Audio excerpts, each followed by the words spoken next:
नमस्कार, मैं हूं आपके साथ नफीस करीम। आप देख रहे हैं नैतिक समाचार। बिहार में पंचायती चुनाव का सरगर्मी तेज हो गया है। ऐसे में आज मौजूद हैं हम दरभंगा जिले के बहादुरपुर प्रखंड क्षेत्र के डरहार पंचायत के एक भावी उम्मीदवार है, मुखिया प्रत्याशी है। उनसे हम बातचीत करते हैं, क्या कुछ कहना है मुखिया उम्मीदवारी के लिए जो चुनाव में उतरे हैं, किन मुद्दे पर चुनाव उतरेंगे। इसके साथ ही आपको हम बता दें कि ये जो उम्मीदवार हैं वो मिथिला स्टूडेंट यूनियन के एक कार्यकर्ता है।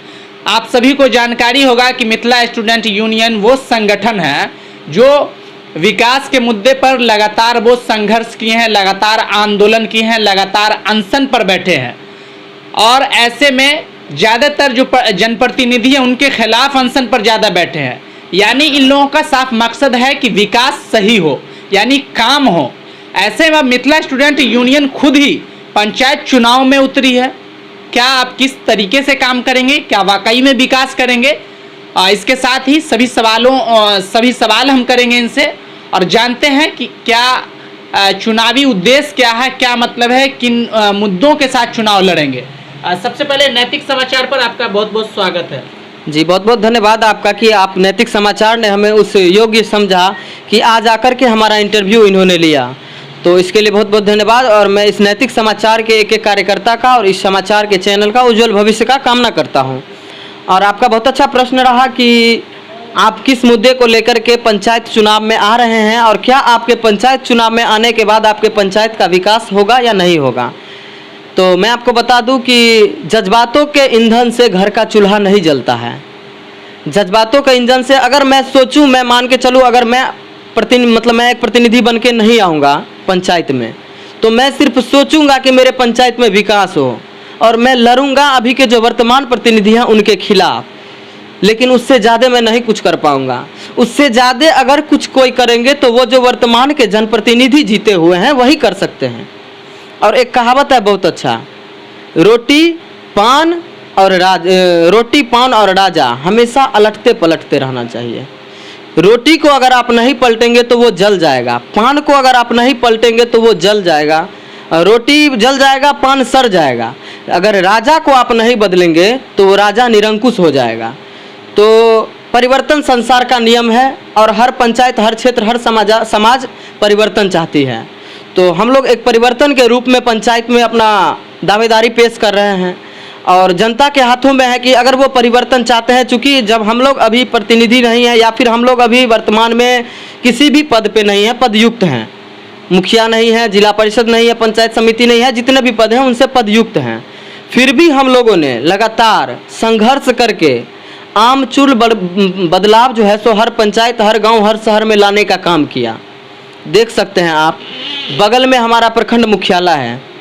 हमने उस प्रखंड मुख्यालय पे 3 दिनों का एक अनशन किया था, आमरण अनशन, जिसपे मैं और मेरा एक साथी बैठे हुए थे 11 सूत्री मांगों को लेकर के, जिसपे लगभग मांगों पे हमारी काम की गई और बड़ी ज़ोर शोर से की गई।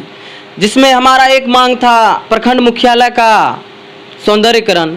आप जा कर के देख सकते हैं। अगर मैं आपसे अनुरोध करना चाहूँगा कि अगर आप प्रखंड मुख्यालय होकर के जाइएगा तो एक बार उसका भी कवरेज कीजिएगा कि प्रखंड मुख्यालय का जो अभी का हाल है और पहले का जो हाल था उसमें काफ़ी ज़्यादा बदलाव है। प्रखंड मुख्यालय के RTPS काउंटर पे एक शेड नहीं लगी हुई थी। प्रखंड मुख्यालय पे एक शौचालय की व्यवस्था नहीं थी। प्रखंड मुख्यालय पे सुरक्षा कर्मी नहीं थी।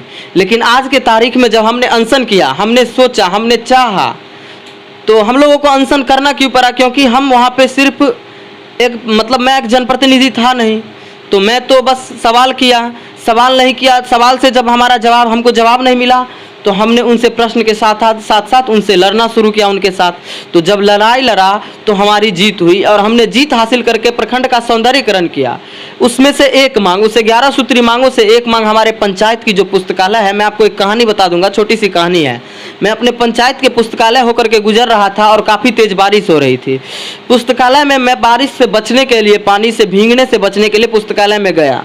पुस्तकालय में जाने के बाद जब मैंने खिड़की के अंदर झांका तो वहाँ पे कुछ असामाजिक तत्व मुझे मिली और उस पंचायत के जो हमारी लाइब्रेरी है, पुस्तकालय है, उसका स्थिति पूरा बद से बदतर की हालातों में था। उसी समय हमने सोचा, उसी समय हमने संज्ञान लिया, उसी समय हमने अपने जज्बात को, अपने अंदर के इकबाल को जिंदा किया और हमने चाहा तो हमने आज उस पुस्तकालय का सौंदर्यकरण करवाया और मरम्मतीकरण करवा के आज उस पुस्तक, जिसमें हमारे पंचायत के बहुत सारे युवा ने भी हमारा साथ दिया, इस परिवर्तन में हमारे पंचायत के काफ़ी युवा ने हमारा समर्थन किया और जाके आज वो हमारा पंचायत का लाइब्रेरी पुस्तकालय जाके देख सकते हैं, तो अपने हालातों पे खिलखिला रही है एकदम, जो देखने के बाद एक दिल में अंदर से खुशी आती है कि हमने संघर्ष किया, हमने मांग किया, तो हमारी मांगों पे सकारात्मक पहल हुई बीडीओ साहब के द्वारा और आज जा कर के हमारा लाइब्रेरी चमक रहा है।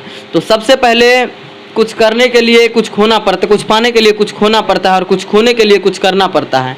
तो हमने चाहा और पंचायत चुनाव में उतरना, सबसे पहले मैं बता दूं कि देखिए मैं खुद प्रतिनिधि हूं नहीं, मैं चूँकि हमारा जो क्षेत्र है वो एक आरक्षित महिला का क्षेत्र है, तो वहाँ पे हम अपनी माता जी को मतलब मेरी माता जी है प्रोजेक्ट फाइल करेगी, नॉमिनेशन करेगी मेरी मम्मी और मैं और मेरे पिताजी। मैं अपने पिताजी के बारे में बता दूं, मेरे पिताजी का नाम शशिकांत चौधरी है और मेरे पिताजी पिछले 20 सालों से पंचायत में रह के, पंचायत के लोगों के बीच रह के, पंचायत में जो भी समस्या आया उसको समाधान करने का काम किया।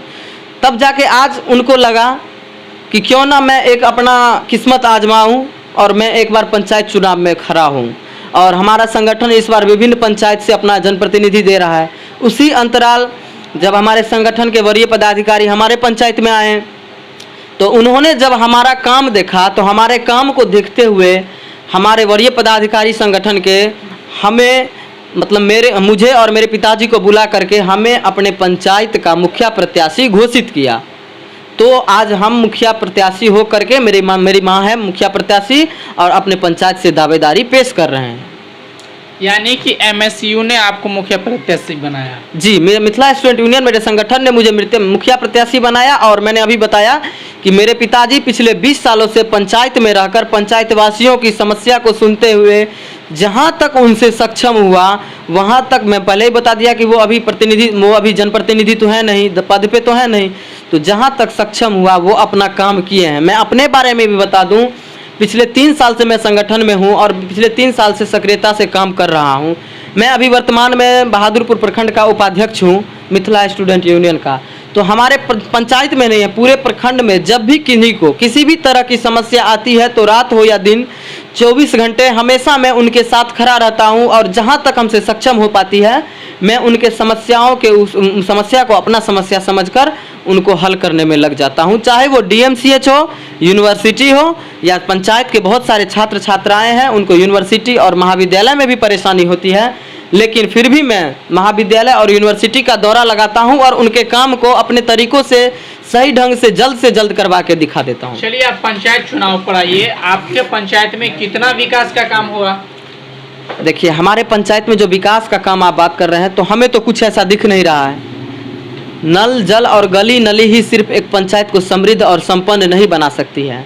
एक पंचायत को समृद्ध और संपन्न बनाने में, आदर्श पंचायत बनाने में शिक्षा और स्वास्थ्य की बहुत बड़ी अहम भूमिका होती है। तो अगर शिक्षा और स्वास्थ्य की बात की जाए तो हमारे पंचायत में स्वास्थ्य की व्यवस्था नहीं है। हमारे पंचायत में एक उप स्वास्थ्य केंद्र है, लेकिन वो सिर्फ कागजों पे ही चालू है। अगर जाके देखेंगे तो वो अपने स्थिति पे रो रहा है। हमारे पंचायत में हमको लगता है कि हमारे पंचायत के आसपास के 10 पंचायत में एक प्रोजेक्ट गर्ल हाई स्कूल है, +2 प्रोजेक्ट गर्ल हाई स्कूल है, राजकीय कन्या उच्च विद्यालय। लेकिन आज अगर मैं जाता हूं उस गर्ल हाई स्कूल पे तो वहाँ के जो शिक्षक हैं, शिक्षिका हैं, वो हमको देख के रोने लगती है कि आप आखिर हमारे स्कूल के लिए, अपने गांव के स्कूल के लिए क्यों नहीं आगे आ रहे हैं।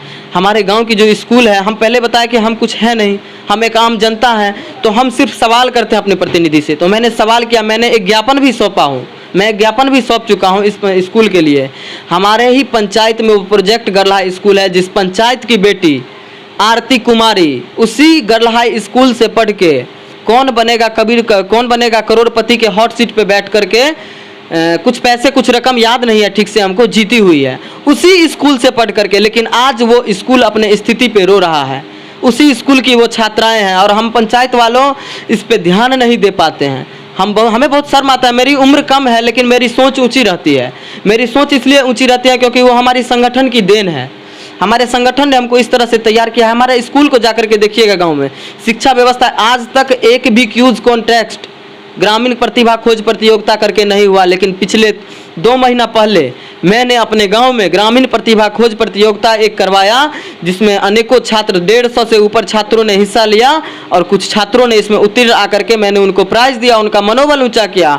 और उसी ग्रामीण प्रतिभा खोज प्रतियोगिता को देखते हुए 150 से आज हमें रोज 1-2 कॉल आता है कि भैया अगला ये प्रोग्राम कब करवा रहे हैं, अगला ये प्रतियोगिता कब करवा रहे हैं। छात्रों के अंदर एक वो जागी, उल्लेख जागी कि हम भी इस प्रतियोगिता का हिस्सेदार हों और हम भी परीक्षा दें और हम भी पास करें और मेरा भी नाम गांव में ऊंचा हो। चलिए, अच्छी बात है, आप शिक्षा के लिए ज्यादा सोचते हैं। जी, मैंने जी। ये समझ लिया कि आप शिक्षा के लिए ज्यादा सोचते हैं। शिक्षा और स्वास्थ्य जी। आपके पंचायत में जी और क्या स्थिति है विकास? सड़कें कैसी है? नहीं, वो जो नल जल देखिए योजना से काम हुआ वो कैसी है? घर तक नल पहुंचा या नहीं पहुंचा? जी नाला बना या नहीं बना? जी सोलर लाइट लगा या नहीं लगा? देखिए, आपका कुछ प्रश्न है। सबसे पहला सड़क, तो सड़क के मामले में जो सच्चाई है वो मैं आपको बताऊंगा। सड़क के मामले में लगभग ठीक है, कहीं कहीं नहीं बना है और कहीं कहीं ठीक है, पुल भी ठीक है। और नाला की स्थिति दयनीय है, नाला की स्थिति भी गड़बड़ है। नाला है, उराहीकरण नहीं होता है, मरम्मतीकरण नहीं होता है। पानी तब ना जाएगा जब वो मरम्मतीकरण हुआ रहेगा, पानी ये नहीं पास करता है। तीसरा बात, स्ट्रीट लाइट अभी तक हमारे पंचायत में, जबकि हमारे पंचायत मार्केट से सटी हुई है, लेकिन उस पंचायत में अभी तक स्ट्रीट लाइट नहीं लगी हुई है। हो सकता है हमारे पंचायत में, मैं अगर मुखिया बनूंगा, मेरी मम्मी अगर मुखिया बनती है, तो मैं ये दावा के साथ कहता हूं कि पुलिस चौकी भी अपने गांव में ही खोल लूंगा। अब बताएंगे आप पुलिस चौकी कैसे खोलेंगे?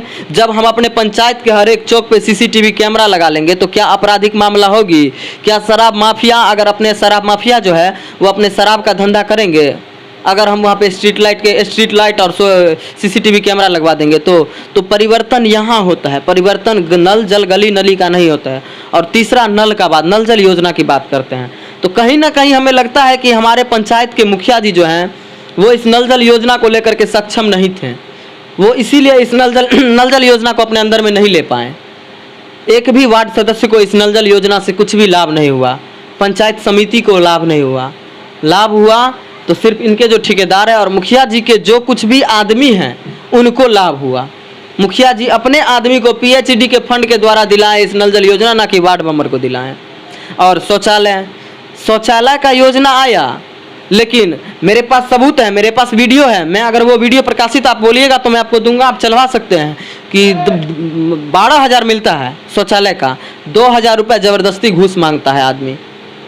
वहाँ के जो है वार्ड मेंबर या फिर जो कोई भी हैं वो 2,000 रुपये ज़बरदस्ती मुखिया जी के आदमी घूस मांगते हैं कि नहीं देगा तो अगला योजना तुम्हारे पास नहीं पहुँचने देंगे। तुमको 12,000 मिला, तुम उसमें से 2,000 रुपये दो, नहीं तो अगला योजना नहीं पहुंचने देंगे।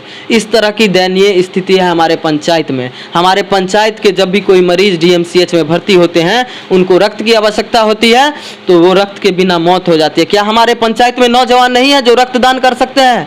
क्या हम अपने पंचायत में एक रक्तदान शिविर नहीं लगवा सकते हैं हर 3 महीनों पर? वहाँ भी परिवर्तन लाना है हमें। रक्तदान को लेकर के अपने गाँव में जागरूकता फैलाना है ताकि हमारे पंचायत के नागरिकों को, हमारे पंचायत के गरीब जनता को DMCH या कहीं भी किसी भी अस्पताल में किसी भी तरह की परेशानी का सामना ना करना पड़े। एक आदर्श पंचायत बनाने के लिए जहाँ तक जिस हद तक मुझे उतरना पड़ेगा, या मेरे पिताजी को उतरना पड़ेगा, या मेरी माता जी को उतरना पड़ेगा, मैं उस हद तक उतरने के लिए तैयार हैं हम लोग। और हम लोग अपने पंचायत को सुखी, समृद्ध और आदर्श और संपन्न पंचायत बनाने के लिए हर तरह से काम करूँगा। क्या लगता है कि सरकार जो है, बिहार सरकार, वो 7 निश्चय योजना के तहत नल जल की योजना दी मुखिया वार्ड सदस्य को जी, और मुखिया वार्ड सदस्य उस योजना को खुद से काम नहीं करवा रहे हैं? क्या लगता है कि मुखिया की ये नाकामी है, सक्षम नहीं है मुखिया? बिल्कुल नाकामी है ये, सक्षम इसको तो नाकाम 100% इसको नाकामी कर सकते हैं हम। आप जब सक्षम नहीं थे तभी तो अपने हाथ में नहीं लिए। अगर वार्ड मेंबर अपने हाथ में इस नल जल योजना को लिया रहता तो मैं दावे के साथ कहता हूं कि कितना भी वो घूस खाता, कितना भी वो परसेंटेज खाता, लेकिन उसको भी शौक रहता कि हमारे वार्ड में पानी समय से पहुंचे, हमारे वार्ड का नल जल योजना बेहतरीन हो। हर आदमी को होता है कि हमारे घर की जो सुख सुविधा है वो अच्छे से चले। आपको भी होता होगा, हमें भी होता है। हमारे घर में कुछ खत्म होता है तो मेरे पिताजी चाहते हैं कि वो खत्म हुई चीज़ की पूर्ति हो। हम नहीं चाहेंगे कि आपके घर में पूर्ति हो या नहीं हो, लेकिन आप चाहेंगे तो हर वार्ड सदस्य चाहेगा कि हमारे वार्ड का जो जितना भी क्षतिपूर्ति है, कमी है, वो चीज़ पूरा हो। तो सक्षम नहीं थे इसीलिए अपने अंदर नहीं ले पाए, लेकिन बातें तो बड़ी बड़ी बोलते हैं, इसमें कहीं पीछे नहीं होते हैं। लेकिन हमें इस चीज़ पे ध्यान नहीं देना है। हमें बस ध्यान इस पे देना है कि हम मुखिया बनने के बाद अपने पंचायत में क्या नहीं है जिसको धरातल पे उतारने का काम करेंगे। हमें ध्यान उस चीज़ पे देना है। मेरा एकाग्रता और मेरे पिताजी का एकाग्रता एक ही जगह है। हमारे पंचायत में स्वास्थ्य व्यवस्था की कमी है, शिक्षा व्यवस्था की कमी है, स्ट्रीट लाइट नहीं है, विभिन्न तरह की कमी है। तो उस समस्या को समाधान करने की हमारी एकाग्रता है।